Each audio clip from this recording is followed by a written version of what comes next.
Police को एक अजीब समस्या नजर आई। बाहर से देखने पर यह कंटेनर करीब 25 मीटर लंबा लग रहा था, लेकिन अंदर का हिस्सा केवल 10 मीटर से भी कम था। वह तुरंत समझ गया कि यह एक और तस्करी के लिए इस्तेमाल किया जाने वाला वाहन है, लेकिन उसने सीधे गिरफ्तारी का आदेश नहीं दिया, बल्कि पहले नर्म लहजे में समझाने लगा, अगर अंदर मौजूद लोग खुद बाहर आ जाएं तो उन्हें कोई नुकसान नहीं पहुंचाया जाएगा। लेकिन कंटेनर में मौजूद एक गर्भवती महिला स्नेहा चुपचाप माल ढुलाई वाले हिस्से पर चढ़ गई। उसे पता नहीं था कि यह फैसला उसकी पूरी जिंदगी बदलने वाला है। उधर कोई प्रतिक्रिया न मिलने पर इंस्पेक्टर अरविंद अपना धैर्य खो बैठा। जैसे ही वह तत्काल निष्पादन का आदेश देने वाला था, उसके पीछे का स्टील गेट अचानक खुल गया, लेकिन अरविंद के चेहरे पर एक शातिर मुस्कान उभर आई। उसने बिना हिचकिचाए बंदूक उठाकर पूजा नाम की लड़की को गोली मार दी, फिर अपने आदमियों को आदेश दिया कि अंदर मौजूद सभी लोगों को मार दिया जाए। पल भर में कंटेनर के अंदर हड़कंप मच गया। केवल स्नेहा, जो पहले ही कार्गो बॉक्स के ऊपर चढ़ गई थी, किसी तरह बचने में सफल रही। उसने जब लाशों का ढेर देखा तो डर के मारे उसकी सांसें तक रुक गई, लेकिन वह क्रूर आदमी फिर भी जांच करने आगे बढ़ा। अचानक एक छोटा कुत्ता उसके पैरों के पास से भाग निकला।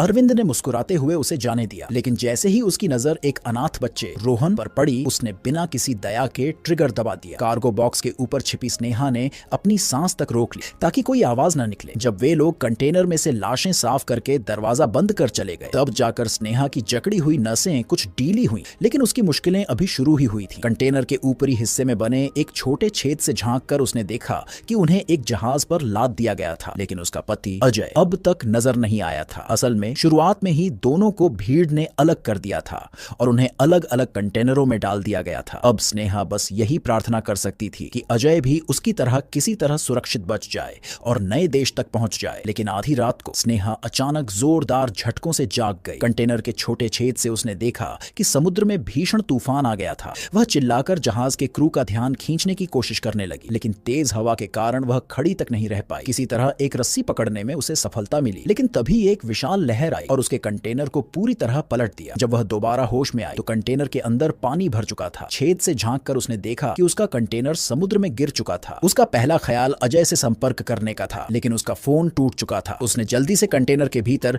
किसी और के छोड़े हुए बैग की तलाशी ली। बैग में रखा फोन पूरी तरह सुरक्षित था, लेकिन वह पासवर्ड नहीं जानती थी, इसलिए वह अजय से संपर्क नहीं कर सकी। लेकिन अपने पेट में पल रहे बच्चे के लिए उसे जिंदा रहना था। अगर पानी भरता रहा तो कंटेनर जल्द ही समुद्र में डूब जाएगा। उसने कंटेनर में उपयोगी चीजें खोजने की कोशिश की, लेकिन उसे बस कुछ डिब्बे, कपड़ों का एक बॉक्स, कुछ हेडफोन और टीवी और एक बॉक्स भरकर फोल्डर क्लिप्स मिले। लेकिन इन्हीं बेकार दिखने वाली चीजों से उसने एक चमत्कारी जिंदा रहने की रणनीति बनाई। अचानक उसे कंटेनर के बाहर से मदद की पुकार सुनाई दी। उसने छेद से झांक कर देखा, सामने वाला कंटेनर अजय का था, जिस पर 107 नंबर लिखा था। लेकिन चाहे वह कितना भी चिल्लाए, उसका कंटेनर